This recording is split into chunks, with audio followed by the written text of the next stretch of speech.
Welcome back to the 105. Drew, how about this? A total of 1,940 FBS players have entered the transfer portal thus far. 775 of them have signed with the program already. That is according to the New York Times in a report that came out just under an hour ago. I can't even wrap my head around that number, that mass quantity of players in the transfer portal. But now it kind of brings up a pretty natural segue into our next segment, talking about our favorite transfer portal fits. And Drew, there is no shortage of options here. So I'll let you have the tee box. You're going through that list, the 24/7 Sports transfer portal rankings. I'm sure you're shaking your head at some of those rankings. But is there one or two guys like immediately jump out to you when you're going through that list and you say, you know what? I kind of love that. This guy's going to take off next year. Well, Coop, you're the guy that's been tasked with ranking all these individuals. So I should be asking you, how much sleep have you gotten here over the past few weeks? Just a high volume, and guess what? It's not going away, right? I think this is going to be the norm moving forward until we get some maybe guardrails in place. The one that jumps out to me over the weekend, Mike Roach, 24/7 Sports, I think he was first on this. Jonte Cook, former Texas wide receiver, former top 247 recruit. He's expected to take his talents to Washington. And for me, you think about Jonte Cook, what we've heard behind the scenes about him, I think he needs a change of scenery. And you're taking a guy that's been there in the Lone Star State. Now he's going out to Washington to play in the Big Ten. We've talked about the Huskies at length here on the 105. What we like, how Jedd Fisch is building that program. Damon Williams is there. I think Jonte Cook, he could be a high volume target, a slot merchant for the Huskies. So I kind of love that marriage for him. Again, going out and hitting reset. And you think about Washington, hey, Coop, it wasn't too long ago. What was that? 3 wide receivers selected. They're making some splashes on Sundays in the NFL. And I think if you're a Big Ten defensive coordinator, this is the type of talent you do not want to see coming into the conference. Now, Jonte Cook's going to have to put it all together, but I love the idea of him and that purple and gold up there in Seattle. Yeah, Jalen Polk was one of those guys that really benefited from transferring from Texas Tech in the Big 12 back up to the Pacific Northwest when Kalen DeBoer was there. You think about those trio of receivers that they had, Rome Odunze, Jalen McMillan, both those guys playing well early, Jalen Polk as well. So Jonte Cook, and that marriage, I mean, for Damon Williams, who's going to be the guy there, right? And obviously they're going to lean on him and his legs a lot.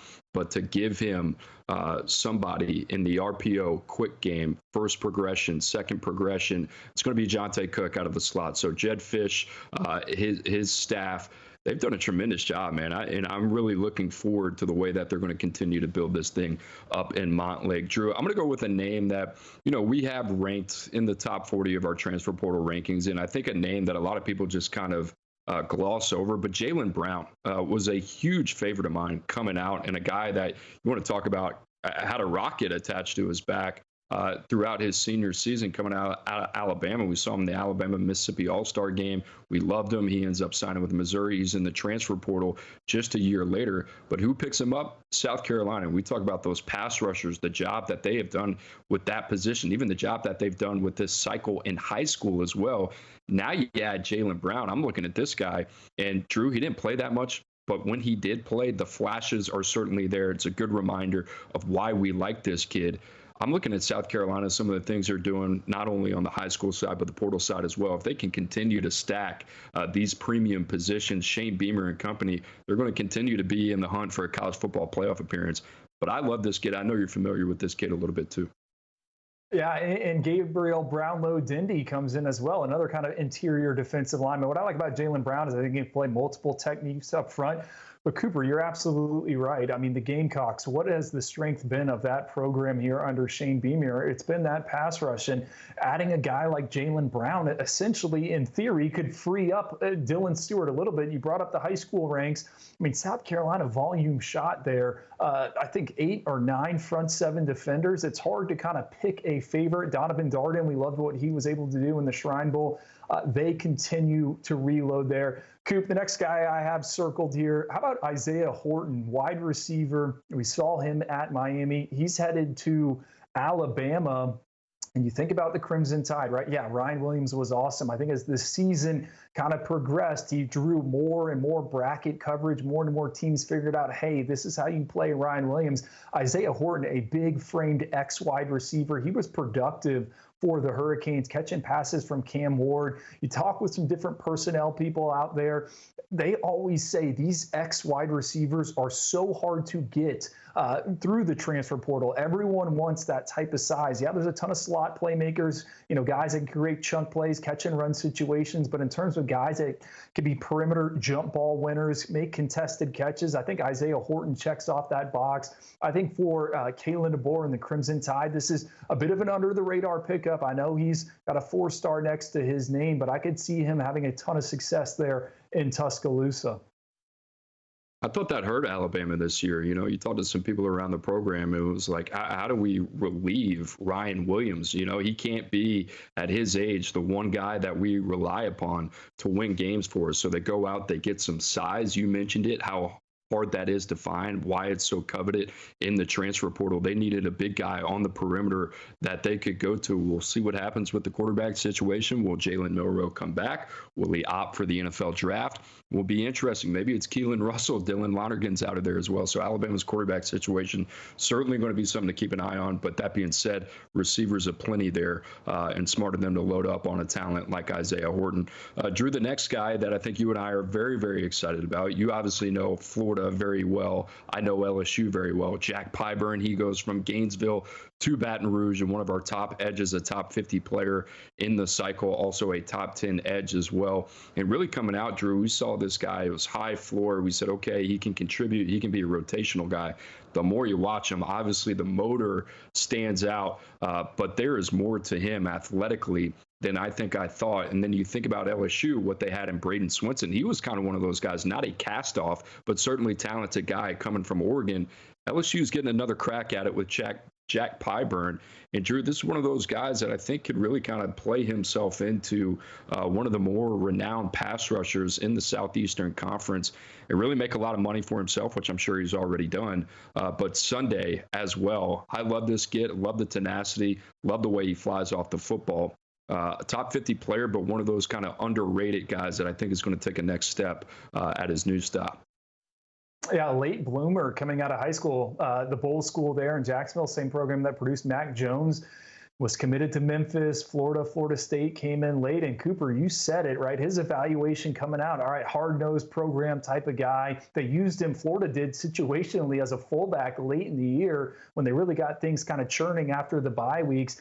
Huge pickup for LSU. And his ability to redirect, run the cleat line, we didn't really see that in high school. That's an element he has added to his game. You think about LSU, Blake Baker, that aggressive front. They want to get after the quarterback. I think Jack Pyburn is someone that's going to make some noise for the Tigers in 2025. All right, tee me up, or I'll tee you up on this. Miami, we know they're active in the transfer portal. Drew, two DBs here. You got Emmanuel Carnley from Arizona, Charles Brantley from Michigan State, two long guys that check a lot of boxes. Love the versatility as well. Miami, you said it. If you have watched Miami football, then at some point this year, you know how hard it's been to watch that secondary. They absolutely needed to do something about that, Drew. They got one of my favorite players in the portal with Emmanuel Carnley. Yeah, and Emmanuel Carnley brings plenty of size. The Hurricanes need that out on the perimeter. But Charles Brantley's the guy I want to highlight here. I think he's got versatility. You can play him on the inside in the nickel. He's an aggressive guy, played a ton of snaps. He's battle-tested there from his time at East Lansing at Michigan State. He's a guy from the state of Florida that when you look back, right, and I do this all the time, Cooper, I kind of go through the rankings. How did Charles Brantley get out of the Sunshine State? How did Florida, how did Miami, how did FSU allow him to kind of sneak out? Now, the beauty of the transfer portal is you got a chance at these guys again. Charles Brantley enters, Hurricanes get him locked up. But I think the big takeaway here is you look at where Miami's recruiting class, or I should say this transfer portal class, is ranked. It's outside of the top 25, but they are addressing key needs, especially in the secondary. Emmanuel Carnley, he played opposite of Tacario Davis at Arizona. I think Matt Zenitz at 24/7 Sports tweeted this out, right? You talked to some talent evaluators out there. They thought Emmanuel Carnley had the better season than Tacario Davis, who's been linked, to possible day 2, day 1 selection in the NFL draft. So I think you got to tip the cap here to Manny Diaz. Miami's pass defense, big issue in 2024, and they've hit the ground running so far in terms of reloading, bringing in some guys that can contribute. Yeah, Lance Guidry, the defense coordinator over there, Manny Diaz, obviously at Duke some things in the portal as well. Excuse me. Kamori House, Drew, is the last guy that I want to highlight here, coming over from Washington all the way to North Carolina. We kind of wondered what it was going to look like at Chapel Hill with Bill Belichick. Chapel Bill is what they're calling it. Michael Lombardi, the former GM, coming over as well. Drew, I like whenever North Carolina gets a commit in the transfer portal, I cannot wait to watch. And typically these guys have been more of the FCS level, but they're really, really good players. Kamori House comes over from UW, and you think about Bill Belichick, the New England Patriots, and the linebackers that he used to have. Jamie Collins comes to mind. Kyle Van Noy comes to mind. I mean, you think about all these guys. I mean, it's crazy. Mike Vrabel, Teddy Bruschi. And what do you think about when you think about those type of second-level defenders? One, they're extremely instinctive, but two, they're extremely versatile. And when you watch Kamori House, what he can do, not only in the box as a linebacker, but off the edge as a pass rusher as well. I love the versatility, can drop in coverage too. Had a heck of a freshman season. For Michael Lombardi, Bill Belichick to be able to get this guy from the portal is a huge, huge addition for North Carolina. And Drew, all of a sudden you look at that schedule, North Carolina, they got a ways to go in terms of the work that they need to do in the portal. But there's some breathing room there. I think there's some room for them to potentially exceed some expectations.